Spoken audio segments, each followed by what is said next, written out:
اس پر علماء نے یہ لکھا ہے کہ نبی پاک صلی اللہ علیہ وسلم نے 13 سال مکہ میں ہمیں یہ سبق دیا ہے کہ اللہ تبارک و تعالیٰ کی رضا کی خاطر جب میں اس کا محبوب ہو کر اتنی تکلیفیں برداشت کر رہا ہوں تو اگر کسی اور فرزند اسلام کو اسلام کی خاطر تکلیف آئے تو وہ پریشان نہ ہو، میرے نقش قدم پر چلے، میری سیرت کو دیکھے، میرا عمل دیکھے کہ میں کتنی مصیبتوں کے اندر بھی اللہ کی بارگاہ میں شکوہ نہیں کرتا۔ وہ جب آپ کی ملال کی کیفیت اس حالت تک اندر چلی گئی کہ جناب ابو طالب کا چلے جانا دنیا سے اور سیدہ خدیجہ پاک کا چلے جانا، اس دکھ اور تکلیف میں بہت زیادہ شدت آ گئی۔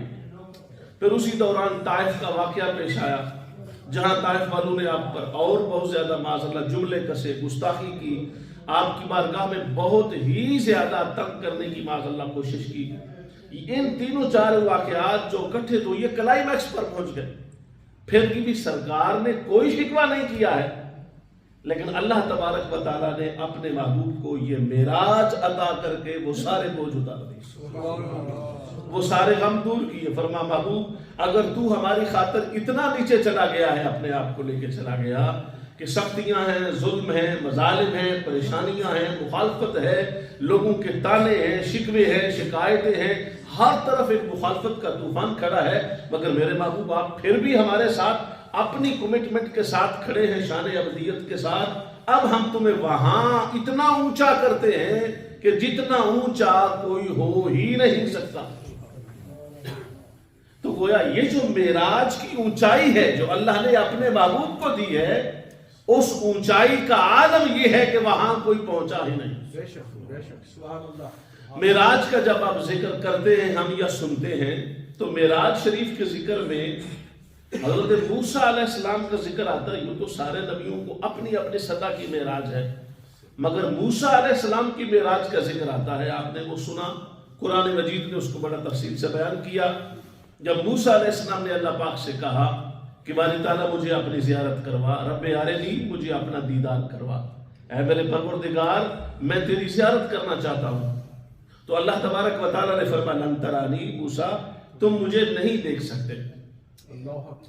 اب یہ بات اتنی کہہ کے پھر اللہ پاک نے اپنے پیارے بندوں کی شان محبوبیت کو بھی واضح کیا کہ موسیٰ علیہ السلام کو میں نے کیوں کہا ہے کہ آپ نہیں دیکھ سکتے۔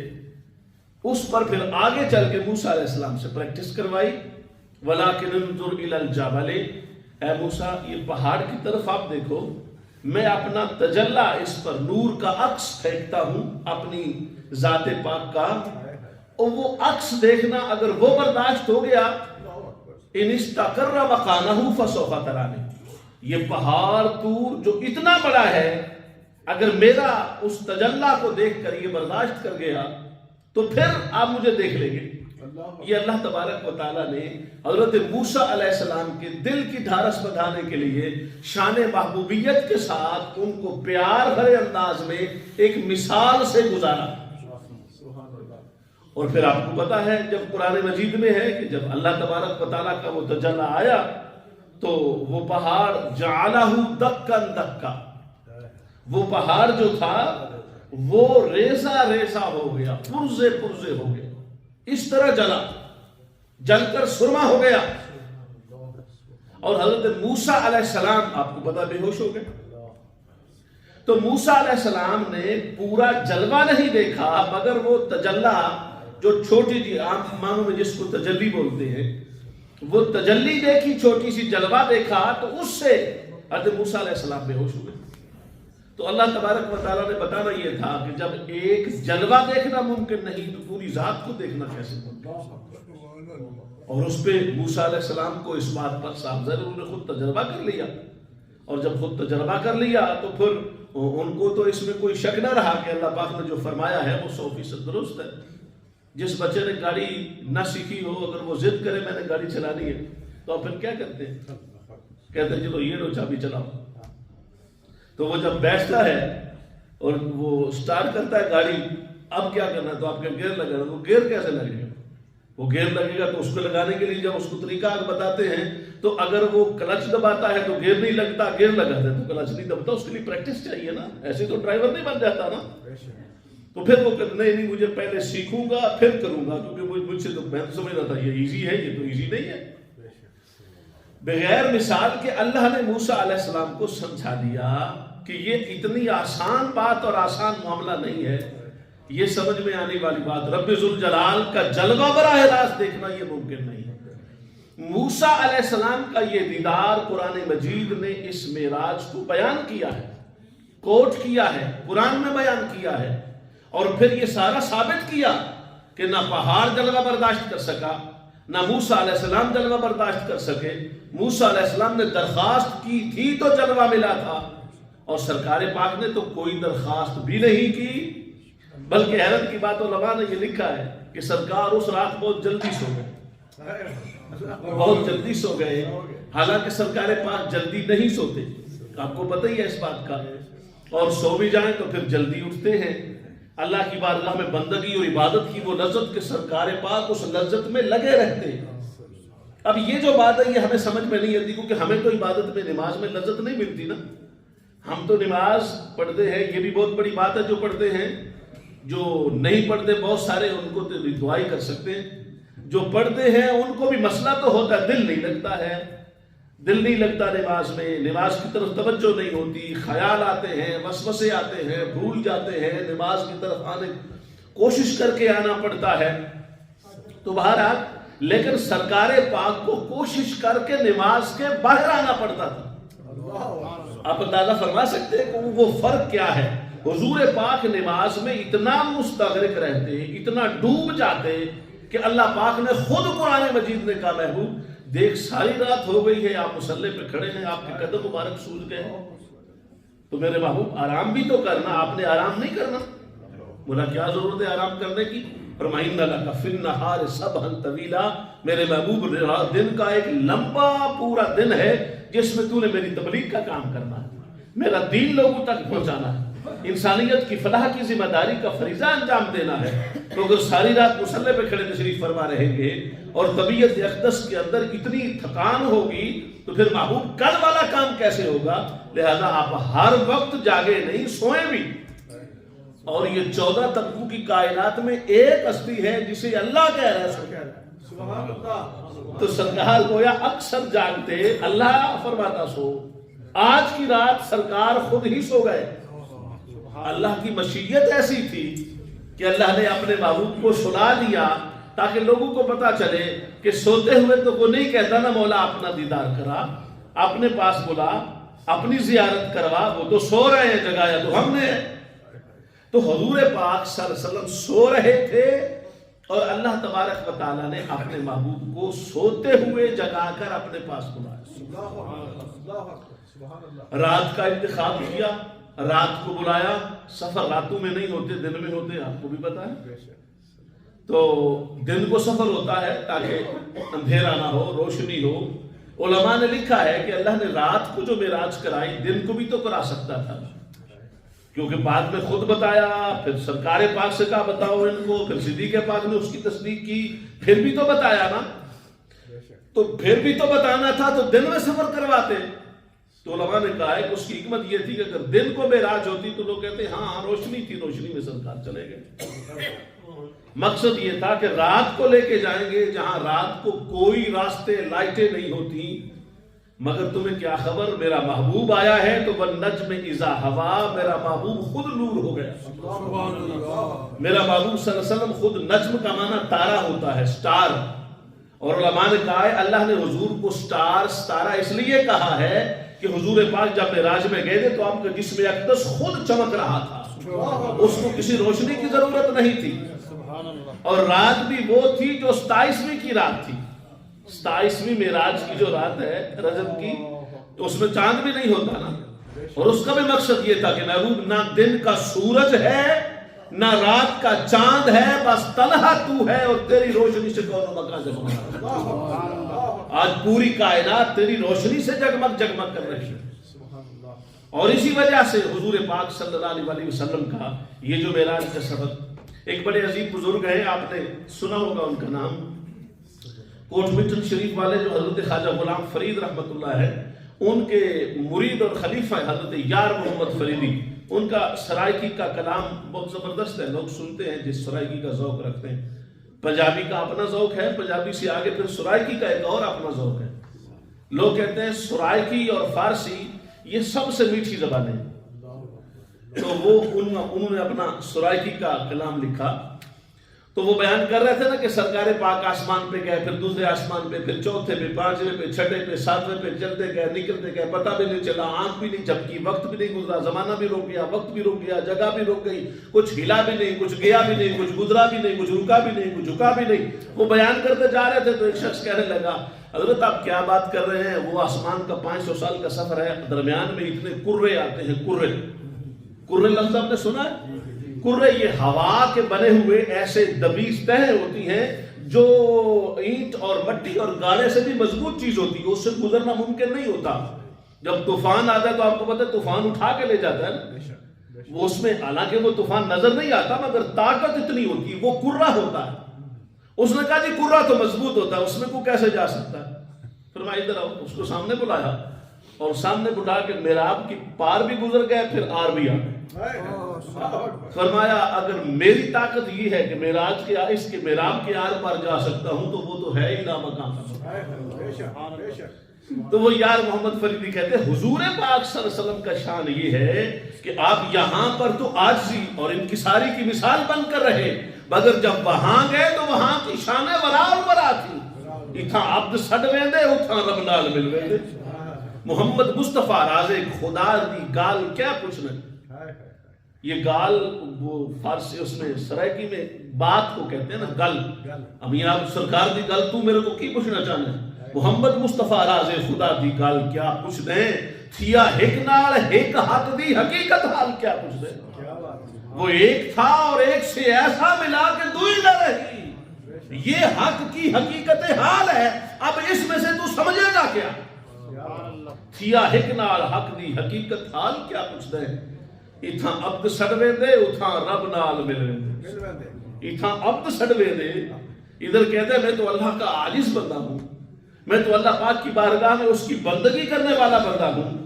اتھا عبد سڑ ویندے اتھا رب نال مل ویندے، دماغی کو چکر دیندے ہے الٹی چال کیا پوچھ دے۔ یہاں دماغ چکرا جاتا ہے جب عظمت مقام مصطفیٰ کی بات آتی، حضور کے مقام کو سمجھنا آسان بات نہیں ہے، اس لیے کہ کائنات میں کوئی انسان ایسا نہیں آیا جو آسمان سے بھی اوپر گیا ہو، اور یہ تو آسمان سارے نیچے رہ گئے اسے بھی اوپر گئے ہیں۔ ان کی شانوں اور عظمتوں کا کیا کہنا؟ تو فرماتے ہیں آپ کی شان یہ ہے حاضر ہر مکان اندر تے ناظر ہر زمان اندر، ہے حاضر ہر مکان اندر تے ناظر ہر زمان اندر۔ حضور پاک کی شان یہ ہے کہ آپ ہر جگہ پہ حاضر ہیں اور ہر زمانے اور وقت میں حاضر ہیں، ہر جگہ پر بھی ہیں اور ہر زمانے میں بھی ہیں، وقت میں بھی ہیں۔ یہ آپ نے حضرت یار محمد فریدی نے عقیدہ بیان کیا کہ حضور پاک صلی اللہ علیہ وسلم حاضر بھی ہیں اور ناظر بھی ہیں۔ وہ علماء کہتے ہیں کہ ہمارا عقیدہ تو ہے نا حضور حاضر بھی ہیں اور ناظر بھی ہیں، یعنی حضور ہر جگہ موجود بھی ہے، ہر جگہ پہ دیکھتے بھی ہیں۔ اللہ نے یہ آپ کو شان عطا فرمائی۔ تو اس نے کہا کہ اس کی دلیل کیا ہے؟ علماء سے سوال تو لوگ کرتے ہیں، تو علماء کرام نے کہا کہ اس کی دلیل یہ ہے کہ قرآن نے کہا ہے کہ اللہ حاضر و ناظر ہے، اور قرآن نے کہا ہے کہ نبی حاضر و ناظر ہے۔ کہتے نہیں اللہ سے سارے مننے ہیں، نبی پاک کس طرح حاضر ناظر ہو گئے؟ اس نے کہا کہ اس لیے کہ اللہ تو سارے سامنے ہے، وہ حاضر ہے ناظر ہے۔ تو انہوں نے کہا کوئی اس کی آیت؟ کوئی نہیں، آیت تو مجھے یاد نہیں، مگر حاضر ناظر تو ہے اللہ، یہ تو اللہ کی شان ہے، آپ انکار کرتے ہیں۔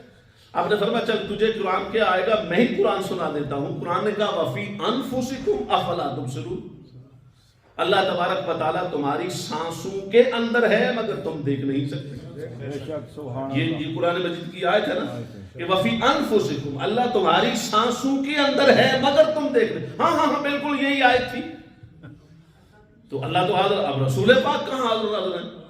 تو فرمایا رسول پاک کو بھی خود قرآن نے کہا ہے وَنَحْنُ أَقْرَبُ، جہاں کہا فرمایا النبی اولیٰ بالمؤمنین من انفسہم، جو انفس کا لفظ اللہ کے ساتھ آیا ہے وہی انفس کا لفظ سرکار کے ساتھ آیا ہے. سبحان اللہ.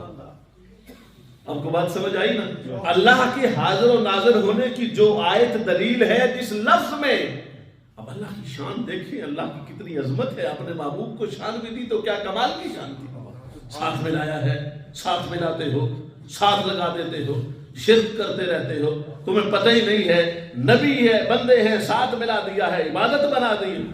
میں نے کہا ہم نے نہیں ملایا، اللہ نے خود ملایا. ہم نے کب ملایا؟ اذان دیتے ہو نا، اذان، یہ جو اذان دیتے ہیں تو اذان کیا ہے؟ عبادت سمجھ کے کرتے ہیں نا. اذان کا لفظی معنی تو آپ کو پتہ ہی ہے، اردو میں اس کا عربی میں، لیکن انگلش میں تو اس کو کال فار پریئر کہتے ہیں نا، نماز کے لیے بلانے کو اذان کہتے ہیں. تو اب جب بلاتے ہیں نماز کے لیے تو اس اذان کو کہاں سے شروع کرتے ہیں؟ کیا کہتے ہیں؟ نماز کی طرف آ جاؤ، پہلا لفظ یہ ہوتا ہے. کیا ہوتا ہے؟ اللہ اکبر، اللہ اکبر. پھر اس کے بعد اشہد ان لا الہ الا اللہ. پہلا 3 سٹیپس اللہ کی توحید کے ہیں. تو اللہ دی گل کرنی، اللہ دی نماز بلانے، اللہ دی گل ہو گئی 3 پیڑے جملیاں دے اندر. تو لوگوں دے یہاں چاہتے ہیں حی علی الصلاۃ، آ جاؤ نماز کی طرف. تو کیا پوری دنیا میں کوئی اذان دینے والا کہتے ہیں کیا کہ اشہد ان محمد رسول اللہ؟ تو سرکار کی گواہی بولتا ہے کہ نہیں بولتا؟ بھئی اذان اللہ کے لیے ہے، عبادت اللہ کی ہے، اس میں نبی پاک کے نام کی کیا ضرورت ہے؟ کیوں دے رہے ہیں؟ تو اس میں کیا حرج ہے؟ میں نے کہا حرج تو کوئی نہیں، ہمیں تو ٹھنڈ پڑ رہی ہے، ہم تمہاری بات کرتے ہیں. تم کہہ رہے ہو ہم ملاتے ہیں، اگر ہم ملاتے تو اپنی اذان میں نہ ملاؤ. مگر تم میں کہاں جرت ہے؟ رب نے تو تمہیں سمجھایا ہی یہ ہے کہ اذان سے لے کے نماز تک کوئی مقام ایسا نہیں جہاں تنہا میرا ذکر تو ہو، میرے محبوب کا ذکر. نعرہ تکبیر، نعرہ رسالت، نعرہ تاکید، نعرہ حیدری. آخر اگر نبی پاک حاضر و ناظر نے تو پھر نظر کیوں نہیں ہوتے؟ اگر حاضر ناظر نے تو نظر پہ ہونا چاہیے. تو ہم نے کہا اچھا اگر اللہ حاضر ناظر ہے تو وہ نظر کیوں نہیں آتا؟ اگر نظر آنا ہی دلیل ہے حاضر ناظر ہونے کی تو پھر اللہ حاضر ناظر ہے تو وہ نظر کیوں نہیں آتا؟ ہاں یہ تو مشکل بات ہے، لیکن وہ تو پھر ہے نا. میں نے کہا اگر وہ ہے تو پھر یہ بھی ہے. سبحان اللہ. اس لیے کہ آیت دونوں کے لیے آئی ہے. بے شک بے شک. اچھا ساڈے بھی کسے یہ گل کیتی؟ میں کہا بالکل تواڈے نال نوتوی صاحب کیتی. جی جی ہاں، نہ نوتوی صاحب نہ کیٹے سونے رکھے نہ نوتوی. تو بہرحال نہ نوتوی صاحب نے یہ کہا ہے کہ یہ جو آیت ہے نا جس میں سرکار پاک کو اللہ نے کہا ہے النبی اولا بالمؤمنین من انفسہم، تو وہ کہتے ہیں اولا ای اقرب. یہ جو اولا کا لفظ ہے نا اس کا معنی یہ ہے کہ نبی تمہاری جانوں سے بھی تم سے زیادہ قریب ہے. یہ ترجمہ آپ کا ہے، ہمارا تو ہوگا ہی ہوگا نا، مگر آپ کا ترجمہ بھی یہ ہے کہ یہ نبی مومنوں کی جانوں سے بھی زیادہ قریب ہے. اچھا چلو یہ آیت میں اگے کتنی سنی، میں کہا جنہاں کول تو بننا ہے انہاں سنانی بھی نہیں. اگے تو کی نہیں سنی جن کے پاس تم بیٹھتے ہو وہ تو سنائیں گے ہی نہیں نا. ساری زندگی گزار دو گے یہ آیت نہیں سنائیں گے کہ نبی جانوں سے زیادہ قریب ہے. نبی جانوں سے زیادہ، آپ کی جان، بندے کی جان کہاں ہوتی؟ جان ہے تو جہان ہے. جان سانس کی ایک سانس کی مالا میں کئی جانیں موجود ہیں. تو وہ جان تو جسم سے بھی زیادہ قریب ہے، تیری ذات سے بھی زیادہ قریب ہے، سانس سے بھی زیادہ قریب جان ہے. تو جان سے قریب جو ہستی ہے وہ نبی مکرم کی ذات ہے. سبحان اللہ. یہ تو کوئی حدیث بھی ہے. میں نے کہا حدیثیں بھی بہت ساری ہیں، 2 سنا دیتے ہیں آپ کو. وہ سرکار پاک صلی اللہ علیہ وسلم نے صحابہ سے فرمایا جب تم گھر میں جاؤ نا تو کہا کرو السلام علیکم ورحمۃ اللہ. ایک صحابی کھڑے عرض کی یا رسول اللہ میں گھر میں تھا، اکیلے ہی تھا، گھر سے باہر نکلا، گھر کو میں نے تالا لگا دیا، تالا لگا کے باہر آیا، جو کام کرنا تھا کر کے واپس کیا، خود اپنے ہاتھوں سے تالا کھولا، مجھے پتا ہے اندر ہے ہی کوئی نہیں، تو پھر بھی سلام. اندازہ کرے صحابہ پاک کے پوچھنے کا انداز کیسا، رضوان اللہ علیہ مجمعین. حضور پھر بھی سلام کو فرمایا ہاں پھر سلام کہیں. کہ حضور ادھر ہے ہی کوئی نہیں نا، چابی میرے ہاتھ میں، باہر تالا لگا، مکان خالی ہے. فرمایا جو خالی مکان ہوتا ہے اس میں میں ہوتا ہوں، جو خالی مکان ہوتا ہے اس میں میں تیرا نبی ہوتا ہوں. تو جب کوئی نہ ہو میری نیت کر کے سلام کہا کرو. آپ بتاؤ, آپ تو ہمیں مسجد میں سلام سے روکتے ہو, توجہ نہیں فرمائی آپ نے. یہ تو گھر میں بھی سلام پڑھنا ہے, اللہ کے نبی نے فرمایا ہے, اور اس نیت سے پڑھنا ہے کہ کوئی اور نہیں ہے تو اللہ کا نبی موجود ہے. دوسری مثال کہ ضروری نہیں حاضر و ناظر دکھائی دے, دکھائی نہ بھی دے تو حاضر و ناظر ہو سکتا ہے. یہ ایک عورت ہے, اس کا نام ہے ام جمیل. کیا نام ہے؟ سارے ذرا بولنا. تو تھوڑا جمیل نام دا بندہ تو نہیں بیٹھا اللہ قدرتی گل ہے ہی کوئی نہ ساری مسجد. جمیل ہے کوئی سوچی پہ گئے ہوں کتنے ہوئے بیٹھی ہے. سارے ایک ساتھی ایسا ملک جمیل صاحب ہو بیمار ہے, وہ جماعت مبارک حاجی صاحب جڑے نا, اے حاجی صاحب کی توجہ دوسری طرف ہو گئی. تو جب حاجی صاحب کی توجہ دوسری طرف ہوئے پھر توجہ نہیں کرنی چاہتی, ہوں واپس آ گیا. تو ہم پوچھ رہے جمیل اس وقت ہمارے پاس کوئی نہیں ہے. وہ جو عورت تھی نا اس کا نام تھا ام جمیل. چونکہ حوالہ اچھا نہیں ہے نا, تو پھر کسی اپنے بندے کو تو اس میں نہیں لانا نا. ہوندا بھی تو سکڑ چھڑنا ہی ہوتے تھے آئی کوئی اپنے اندر نہیں لائے جی امتحان جو پائی دا. سبحان اللہ بولو. ام جمیل اس کا نام ہے. تمہیں پتا ام جمیل کون ہے جی؟ بابا جی تو بھی کوئی نہیں پتا. مشکل امتحان آ گیا, پرچہ مشکل ہو گیا. ام جمیل ابو لہب کی بیوی کا نام. کس کا؟ ابو لہب کی بیوی کا نام ہے ام جمیل. سارے علماء ویسے اس نام دی آج کل جو بیان کرنے بھی تو بڑا اور طریقے نہ بیان کرتے ہیں. ام جمیل دا من ہوتا ہے جمیل دی ماں. تو وہ جتھے گل آندے نو جمیل کو دور سارے جمیل ہے. تے بعد میں سن گھر جا کھانا کھا کے سوچنا تے پھر تن سمجھ آنی بھائی گل کی ہوئی. تو پھر بھی سمجھ نہ آئی تے اگلے جمعے تو پہلے پوچھ لو, میرے کو پوچھ لو. بہرحال وہ ام جمیل ابو لہب کی بیوی ہے. تو ابو لہب کی بیوی آپ کو پتا قرآن مجید میں پوری اس پر صورت آئی. جب صورت آئی کہ یہ تباہ ہو جائے, لجنا تباہ ہو جائے, خود مر جائے, یہ ٹوٹ پوے نہ ککھ نہ رہے, وہ جب پوری صورت آئی اس میں, اس کے لیے ساری یہ باتیں آئیں تو وہ تو آگ بگولا ہو گئی. اور اس نے پتا کیا حضور پاک کہاں ہے. تو سرکار پاک جناب صدیق پاک کے ساتھ اس وقت حرم کعبہ میں موجود تھے, کعبہ شریف میں موجود تھے. اس کے ہاتھ پہ پتھر تھے. اینا محمد معاذ اللہ, کدھر ہے, میں ان سے بدلہ لینا چاہتی ہوں. انہوں نے میرے بارے میں رب سے یہ آیتیں اتروائی ہیں, میری مذمت میں اتروائی ہے, قرآن میری مذمت میں آیا ہے, میں ان سے بدلہ لوں گی. صدیق پاک کہتے ہیں یا رسول اللہ وہ گستاخ بن کے ام جمیل آ رہی ہے اور سیدھا سادہ حملہ کر دے گی, تو میں کیا کروں, جاؤں اور جا کے اس کے ہاتھوں کو دبوچ نہ لوں؟ فرما نہیں صدیق آپ کیسے جاؤ گے, آپ نہ جاؤ, اب تو حضور کو حملہ کر دے گی نا. جب جناب صدیق پاک کا اضطراب دیکھا نا, اضطراب میری خاطر اتنے مضطرب ہو گئے ہیں, صدیق کی شان ہی یہ ہے کی خاطر مضطرب ہو گئے. جب بار بار سوال کیا فرما صدیق چپ ہو جاؤ, تم دیکھو گے وہ تمہیں دیکھے گی, میں اسے دیکھوں گا وہ مجھے دیکھ ہی نہیں سکے گی. تو پریشان کیوں ہوتا ہے؟ مستند ترین حدیث پاک ہے. وہ آئی اور آ کر جناب صدیق سے کہنے لگی اینا صاحبوں کا, اینا صاحبوں کا, اینا صاحبوں کا, تیرے ساتھی کدھر ہیں, تیرے دوست کدھر ہیں, سرکار کے بارے میں پوچھنے لگے. جناب صدیق پاک نے کہا کیا بات ہے, کہا انہوں نے تو میرے بارے میں معاذ اللہ اس نے کہا گالی دی ہے مجھے. جناب صدیق پاک نے فرمایا گالی تم کہتی ہے, وہ تو شاعر ہیں ہی نہیں, یہ تو شاعروں کی بات ہوتی ہے. آسمان کو زمین کہہ دیا, زمین کو آسمان, یہ تو شاعر ایسا کرتے. یہ بھی صدیق پاک کا جو جواب تھا بڑا کمال کا جواب تھا. علماء نے کہا جواب تو یہ بنتا تھا کہ وہ تو گالی کسی کو بھی نہیں دیتے, تو یہ تو کہنا چاہیے تھا کہ سرکار تو کسی کو بھی گالی نہیں دیتے. علماء کہتے ہیں کہ صدیق چاہتے ہی نہیں تھے کہ گالی کا لفظ میں اپنے آقا کے ساتھ استعمال خاص نفی کرنے کے لیے کروں. کہا حضور تو شاعر نہیں ہے. جب آپ نے فرمایا نا حضور شاعر نہیں ہے, تو وہ ام جمیل جو پگلی ہوئی پڑی تھی نا, آدھی یہ ہونا تھا تو میں نے پتا نہیں, پر ابو بکر تیرے نہیں سونی گل کسے نہیں ہونی. تو اتنی خوبصورت بات کرتا ہے, تو جیسی خوبصورت بات تو کر نہیں سکتا. تو اپنے دوست اور صاحب کی صفائی بیان کرنا چاہتا تھا, اور صفائی بھی ایسے بیان کی کہ گندا اور گھٹیا لفظ قریب تک نہیں آنے دیا. تو بہت ہی بڑی عقل کا مالک ہے.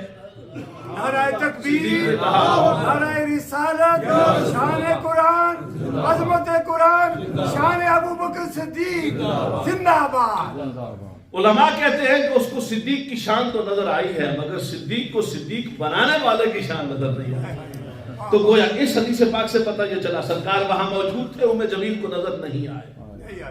ام جمیل کو نظر نہیں آئے, تو نظر نہ آنا حاضر و ناظر نہ ہونے کی دلیل نہیں ہے. بلکہ اس بات کی دلیل ہے کہ وہ تو حاضر ناظر ہیں، ہم میں طاقت نہیں ان کو دیکھ سکتے۔ اللہ بھی حاضر و ناظر ہے مگر ہم میں طاقت نہیں ہے۔ موسیٰ علیہ السلام جلوہ نہیں دیکھ سکے تھے ایسی جی میں کی تو میری بسات کی ہے مہربانیاں نے سوڑی شان دی۔ ہم کی ہماری تو کوئی حالت نہیں ہے نا، ہم کیا ہیں، ہماری تو بسات ہی نہیں ہے، ہماری آنکھ اتنی طاقت ہی نہیں رکھتی۔ اور وہ طاقت جو نبی کی آنکھ کی ہوتی ہے، نبی کی آنکھ کی طاقت۔ اور علماء نے یہ کہا ہے کہ اصل وجہ یہ تھی کہ اللہ نے اپنا دیدار خاص صرف اپنے نبی کے لیے مختص کر دیا، اور وہ مختص جو دیدار ہے ظاہری زندگی کا وہ صرف سرکار کے ساتھ ہی ہے، اپنے پاس بلا کر جو دیدار عطا فرمایا۔ اور پھر آپ کو پتا ہے یہ سارے کا سارا سفر حضور کا انوکھا سفر ہے۔ سواری تو آپ نے سنی ہے، براق تھی، براق سواری تھی، سواری ایسی کہ آج بھی اس سواری پر کوئی سفر نہیں کر سکتا۔ براق بجلی سے بنی ہوئی سواری ہے، بجلی پر کوئی نہیں بیٹھ سکتا۔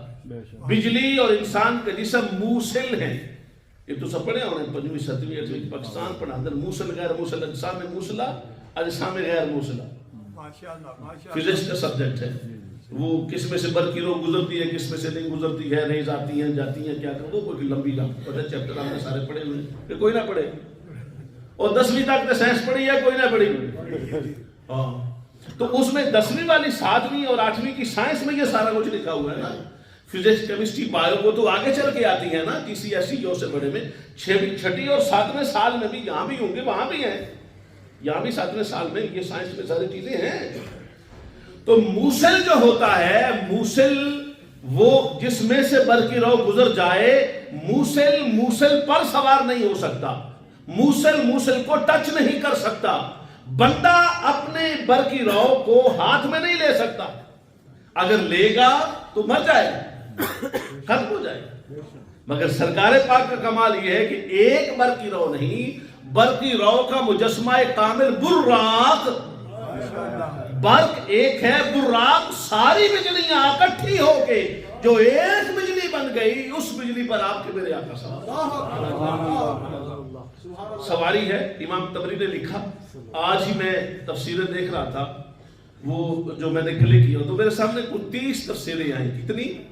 عربی کی 30 تفسیریں، ساروں کی، شیعہ، سنی، امہ تفسیر، صوفیہ کی تفسیر، ساری تفاسیر تھی۔ میں نے جب کلک کیا اور میں نے اس پر دیکھا، جب سرکار پاک کے اسرا پہ اب کئی بار انہوں نے بحث کی تو براق کا ذکر کیا۔ سبحان اللہ بولو سبحان اللہ۔ نبی کے سیر کی ذکر ہو تو ہر تفسیر والا سرکار کی سواری کی بات کرتا ہے، اور ہر ایک نے کہا ہے یا دابۃ البیضاء، یہ ایک چٹے گورے سفید رنگ والی سواری ہے، پیور چٹا۔ پیور چٹا اس واسطے پہ اگلی لائٹ ہے بھی چٹی ہے، یہ بجلی ہے نا، بجلی ہوتی چٹی اسمیل ہوتی ہے، وائٹ ہوتی ہے، اور کوئی سرخ بھی ہوتی ہے۔ وہ میں کہا تو سب بلب سرخ لایا ہوتا ہے اللہ دے بندے، وہ بلب کا باہر والا رنگ ٹھیک ہوتا ہے، سرخ ہوتا ہے نا، اندر سے لائٹ تو وائٹ ہی ہوتی ہے، وہ تو رنگ بدل کے آپ رنگ بدل لیتے ہیں۔ اصل میں تو وہ براق ہے یا بیضاء ابیض اللون، اس کا سفید گہرا سفید رنگ ہے، اور وہ گہرے سفید رنگ جس پر سرکار بیٹھے ہیں اس پر پھر تفصیل ہے۔ اس کی ٹانگیں زمرد کی ہیں، کان یاقوت کے ہیں، ٹانگیں زمرد کی، کان یاقوت کے، وخدہ کالانسان، اور اس کا چہرہ انسانوں کی طرح، یعنی وہ سواری ایسی ہے۔ آپ نے دیکھا ہوگا پاکستان میں ٹرکوں پہ کہیں پہ وہ لگایا ہوتا ہے، براق کا نشان بنایا ہوتا ہے، تو وہ آگے اس کا چہرہ انہوں نے انسانوں پہ بنایا ہوتا ہے، تو خدہ کالانسان، اس کا چہرہ انسانوں جیسا ہے۔ اور سرکار فرماتے ہیں، ہر تفسیر والے نے لکھا، یہ آپ نے بار بار سنا، مگر سرکار کی سواری کا یہ عالم ہے۔ سرکار فرماتے ہیں جہاں میری نگاہ پہنچتی تھی اس کا قدم پہنچتا تھا، اتنی وہ تیز رفتار تھی۔ اب آپ نگاہ اندازہ کریں، دیواریں ہٹے تو کہاں تک نگاہ جاتی ہے؟ سرکار فرماتے ہیں اس کا قدم وہاں تک جاتا تھا جہاں میری نگاہ جاتی تھی، اور ویسے فراٹیں بھرتی جا رہی تھی، اور اتنی تیز تھی کوئی سواری پاس سے گزرتی تو وہ رک نہیں سکتی تھی، وہ سواری گر جاتی تھی، اتنی تیز تھی، اتنی تیز تھی سرکار کی سواری۔ سرکار جب واپس ایک بات آپ کو مزیدار سناتا ہوں. اہل مکہ نے کہا تسی کو نہیں کی تھی, فرمایا میں نے کی تھی. تسی کو نہیں کی تھی, میں کی دیکھے نشانی دسو, فرمایا کی نشانی, اگر تسی اپنی مرضی دی کو نشانی دسو. آپ نے فرمایا تھوڑے قافلے گئے ہیں نا ادھر تمہارے قافلے گئے ہیں, فلسطین کی طرف تمہارے قافلے گئے ہوئے ہیں. تو ان میں سے ایک جو قافلہ درمیان والے اونٹوں والا قافلہ تھا, اس پہ 2 بندے سوار تھے, اور آگے جو بندہ بیٹھا تھا اس نے سرخ دھاری دار چادر پہنی ہوئی تھی. علماء کہتے ہیں یہ سرخ دھاری دار چادر سرکار نے اس لیے کہا کہ 27ویں راتی ایڈا گھوپتے گڑا نیرا ہوندا ہے, کوئی اکھ ویکھ نہیں سکتی, پر نبی دی اکھ او دے وچ نہ صرف بندیاں نے ویدی, بندیاں دی چادراں دے رنگ بھی پہچانا. سرکار نے وہ رنگ پہچانا, فرمایا سرخ دھاری دار چادر کمبل لے کے رکھا ہے, بنا ہوا کمبل نٹنگ والا. اور جب میری سواری پاس سے گزری تو میری سواری کی تیز رفتاری کی وجہ سے ان کا اونٹ گر پڑا. سبحان اللہ بولو. ان کا اونٹ گر پڑا اور اتنا سخت گرا, اب سننا, اتنا سخت گرا کہ گرنے سے آگے جو بندہ بیٹھا تھا اس کا بازو ٹوٹ گیا, اس کا بازو فریکچر کر گیا. جب پلٹ کے وہ درمیان والا قافلہ واپس آئے تو ان سے پوچھنا کہ وہ جو سواری پاس سے گزری تھی اور بازو ٹوٹا, تو پوچھنا بازو کیوں ٹوٹا ہے. وہی گل انہوں وہ تیری بہن کی ہو سکے ہوتی کو سواری نے عجیب پہ کی, سواری کبھی پہ کی, وہ میرے پاس سے گزری, ہمارے اونٹ گر گیا, میں گرا تو میرے بازو کا فریکچر ہو گیا. میرے آقا نے فرمایا تھا تمہارا فریکچر بازو کا بھی میری سواری کی وجہ سے ہوا ہے. وہ اتنی تیز رفتار تھی. اچھا جی فریکچر ہو گیا, میں نے کہا ہاں ہو گیا, کیونکہ جتنے نہیں جا سکتے اتنے نیڑے جاؤ گے تو قبض ہو جاؤ گے. اگر بجلی ننگی تار ہو تو قریب بندہ جائے گا تو پکڑ لو گے, تو کیا بجلی جاتی, بجلی دی جاتی نہیں تیری جاتی, دیکھ نا تو بجلی تو نیڑے جا ہی نہیں سکتا. کیوں کہ واپس آئے تو تصدیق ہو گئی. اور سرکار پاک صلی اللہ علیہ وسلم کا یہ سفر براق کا یہ مکمل ہوا مسجد اقصی تک جا کر. مسجد اقصی کے بعد پھر ایک نور کی سیڑھی آئی جو اوپر گئی آسمانوں تک. سدرۃ المنتہا تک جو سفر ہوا وہ نور کی سیڑھی کا ہوا. پھر نور کی سیڑھی کے بعد رف ایک اس سے پیوریفائڈ نور آیا, پھر سدرہ آیا. اب سدرہ وہ ہے جہاں جبرائیل رہتا ہے. سدرہ اس مقام کا نام ہے جس کے نیچے 14 طبقوں کی کائنات ہے. یہاں پر جبرائیل امین نے کہا تھا, آپ نے سنا میں آگے جاؤں تو میرے پر چلتے ہیں, میں نہیں جا سکتا. فرمایا تم نہیں جا سکتے تو ہم تو جائیں گے. فرمایا حضور تو پتہ ہے میرا گھر ہی تھے, میرا گھر ہی تھے, میرا دائی تھے. فرمایا اچھا تو پھر کہا حضور ایک عرض میں نے بھی کر رہی ہے, آئے تو میرے گھر ذرا برکت پائی جاؤ, آپ آئیں گے میرے گھر میں تو برکت ہو جائے گی. فرمایا جبریل تو نے خدمت اتنی کی, اب تمہیں نہ تو نہیں کرنی نا. وہ گئے اپنے گھر میں سرکار کو لے کے گئے, اپنے گھر کو بابرکت فرمایا, اور بابرکت فرمانے کے بعد سرکار تشریف لے گئے. وہ دیکھتے رہ گئے, ان کی تمنائیں لے کے سرکار اوپر گئے, اور پھر اس مقام پر گئے جہاں مقام نہیں, جہاں مکان نہیں. اور سرکار فرماتے جب میں اس مقام پر پہنچا تو اس مقام پر پہنچ کر میں نے سنا تو میرے صدیق کی آواز. اللہ